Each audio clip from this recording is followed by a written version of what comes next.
What if history isn't just a random series of events?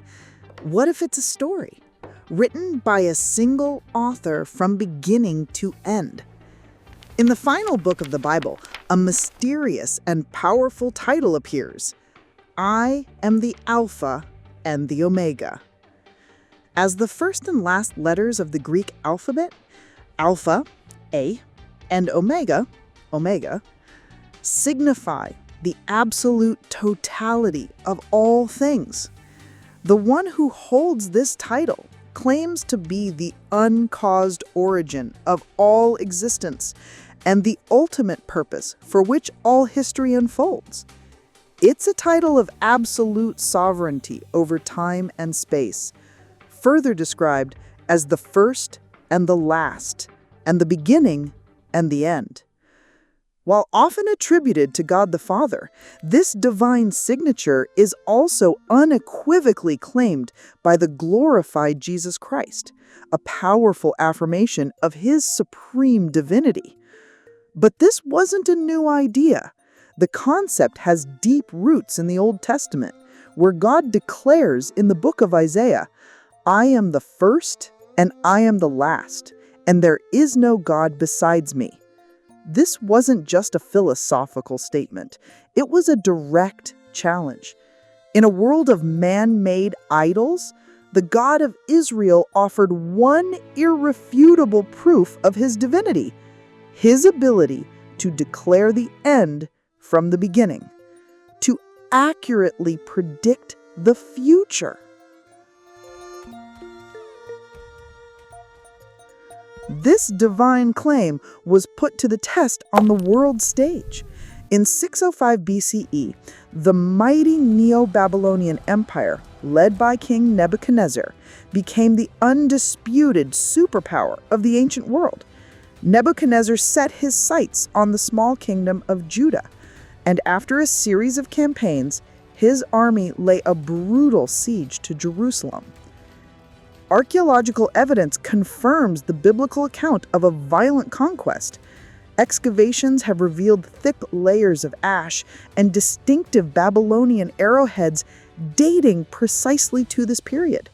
In 586 BCE, the city fell, and Solomon's temple, the very heart of Jewish religious and cultural life, was razed to the ground. This cataclysmic event triggered a profound crisis as the people of Judah were carried off into exile. To the world, it seemed their God had failed.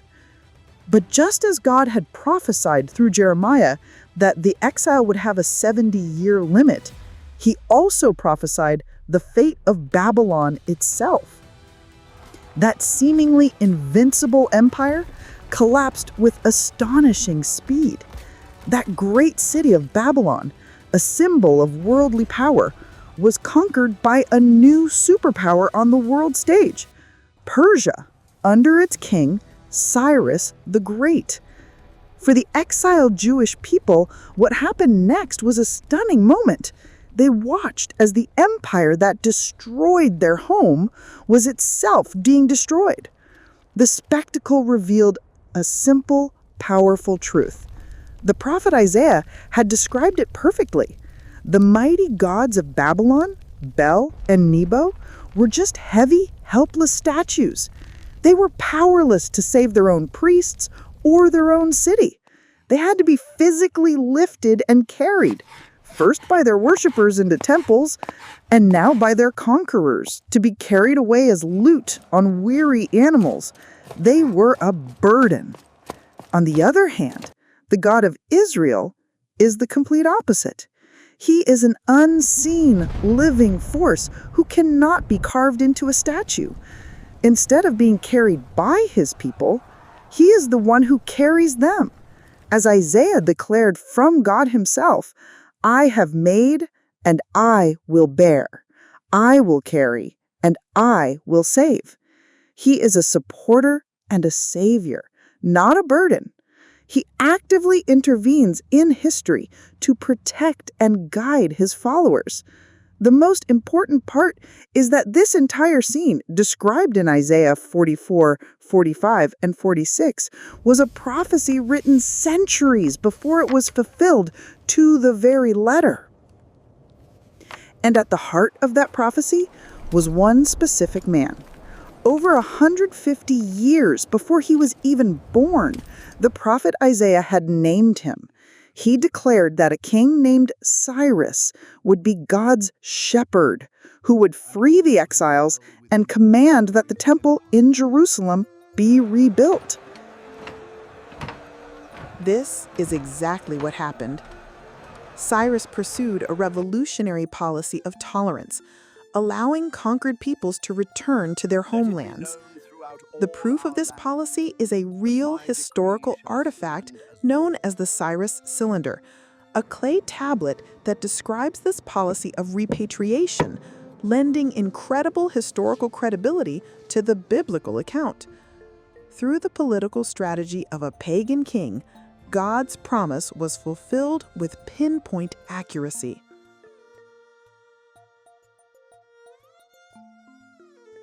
So, what does this all mean? The story of Judah's fall and restoration demonstrates the character of the God who calls himself the Alpha and Omega. He is sovereign, using empires as his instruments of judgment and restoration. He is faithful, keeping his promises down to the exact year and the specific person. And he is a redeemer whose ultimate goal is not destruction, but salvation. This entire historical arc reveals a foundational principle. History works in patterns, or types, that foreshadow an even greater reality. The historical cycle of judgment by Babylon, exile from the Promised Land, and redemption under Cyrus forms a foundational pattern. This pattern serves as a type for a much larger story. The Babylonian exile is a picture of humanity's spiritual exile from God because of sin. And Cyrus, the pagan king whom God called his anointed to liberate the captives, serves as a remarkable foreshadowing of the ultimate Messiah, the true anointed one, Jesus Christ, who provides a far greater liberation from the bondage of sin and death. Ultimately, the title Alpha and Omega is not just a philosophical concept, it's a claim of authorship over history itself.